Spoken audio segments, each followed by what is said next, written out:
From the overheated heartland of America, I'm Derek Gilbert. I'm Sharon Gilbert, and welcome to PIDtv. It sounds odd using those initials. Doesn't it? It really does. Yes. I want to say radio so badly. Today is August 2nd, 2011, and the president has signed the debt bill. Did he sign it, or did AutoPen sign it? Well, the headline says he signed it. I'm going to assume that the Associated Press knows what it's talking about.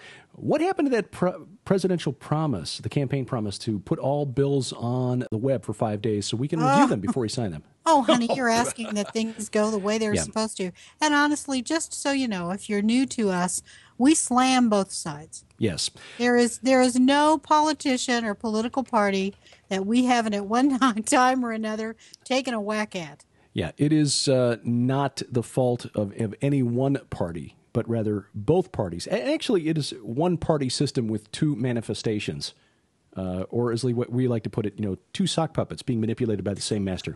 That is the American political system. There was a statistic I wanted to read here. I'm going to try and scroll this up here real quick, because I think it explains why exactly the United States Congress just voted to increase our debt limit by $2.4 trillion. If you'd been wondering where that $2.4 trillion figure came from. I had been wondering. Yeah. Here it is. The U.S. federal government, this is according to Vox Day, who's the columnist and opinion writer for WorldNet Daily, and also an Austrian economist of some note. He's the author of a recent book called The Return of the Great Depression.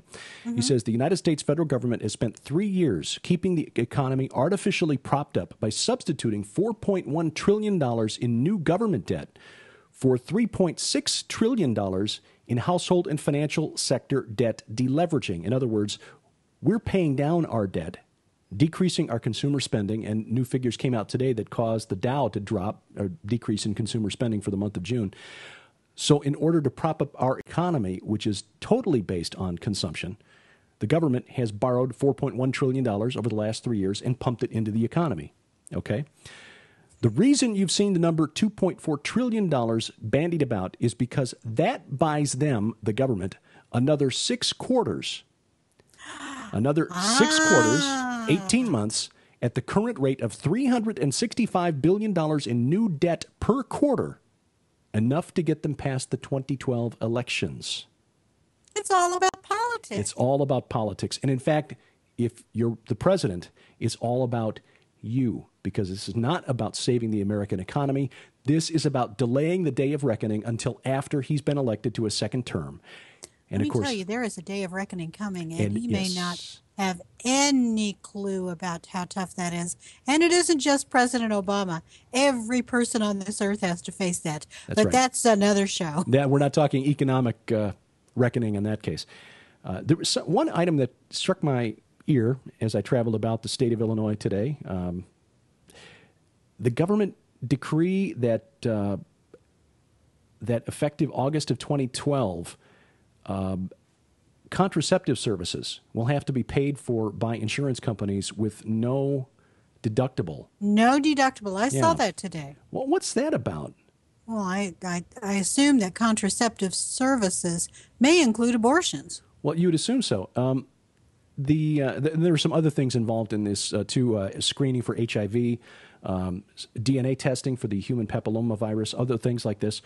There are a lot of people who can't even afford the copay. Right. And I think because of that sadly, I think, encourages more and more young women in particular. Well, if I had to pay the copay, I don't have it, then I have to think about it twice. Right. One of the basic rules of economics is that if you reduce the cost of something, you increase demand for it, which means there will be more demand for these contraceptive services, whether they be morning after pill,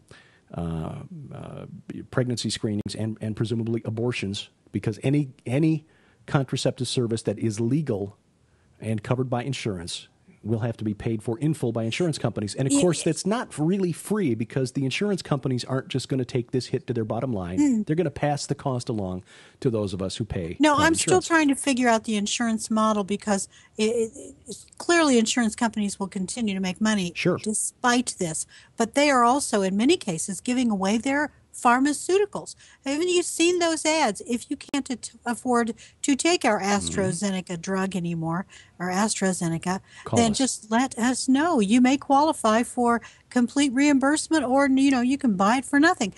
I think that there has to be some sort of model, and it's get them hooked, keep them hooked. That could be. Pharmacia may play a role in this, and of course, And Dr. I'm sure Future, that they're getting Mike some Bennett, sort of subsidies for it. Well, maybe so, but Dr. Future, Michael Bennett, has done some interesting research on the role of pharmacia in opening end times portals.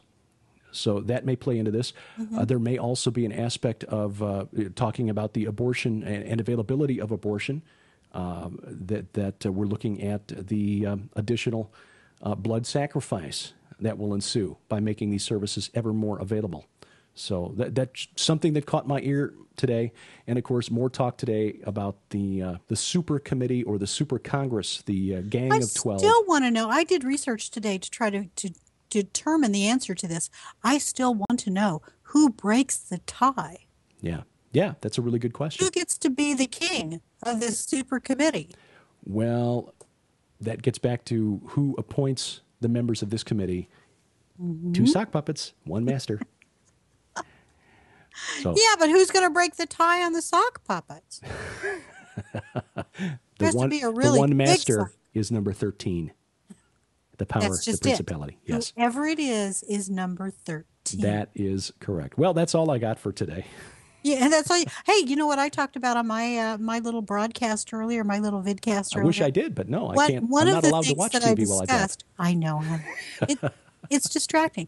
One of the things that I talked about was something you and I have discussed a few times in the past. The Canary Islands archipelago, and one of those, La Palma, has Cumbre Viejo. Yes. Well, Canary Islands have been undergoing a string of micro and low intensity quakes. That whole area is starting to shake. So the question is, in the light of the Icelandic volcano, the huge earthquake in Japan, the Chilean volcano, there's activity out on the western coast of the United States. The whole world is shaking and rattling and rolling.